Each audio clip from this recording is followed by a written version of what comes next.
Ayun na guys, cancel na naman, putang ina. Alfredo, ano na, panay cancel ka na ng parcel mo. Tangina, konti nga lang yung parcel kong dala, tapos cancel pa. Kayo mga buyer, ito ha, real talk sa inyo ha. Pag once hindi nyo kailangan na yung ano, i-cancel nyo agad. Hindi kami pa nahirapan no. Maawa naman kayo sa mga rider. Alfredo, ano na? Kung hindi nyo kailangan, i-cancel nyo agad. Hindi, kakancel nyo na, nandito na sa ano, dala na ng mga rider. Isipin nyo naman yung gasolina namin. Yung gasolina namin, saka yung pagod namin, isipin nyo na wala kayong ahawa sa mga rider. Pag hindi nyo kailangan, cancel nyo na agad. Mga scammer kayo ah.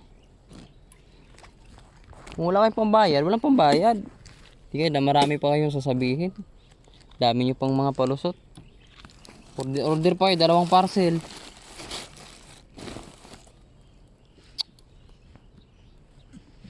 Gutom pamilya namin ito, mga brother. Gasolina pa lang, hindi na bawi. Pag magsishopee kayo, dapat na yung kukunin nyo. Pag hindi nyo na kayo, nag-cancel nyo agad. Ika-cancel nyo, dumating na. Upal. Upal! Nakakainit kayo ng ulo, mga customer talaga.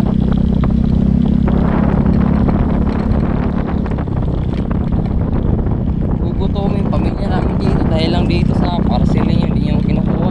Kunting nga lang dala ko. Ang nakupal talaga, garapal. Nakakainit ng ulo. Kayo mga customer, dapat maano kayo sa mga awa kayo sa mga rider. Tagahatid lang kami ng mga deliver nyo, tapos ika-cancel nyo. Kupal ba kayo?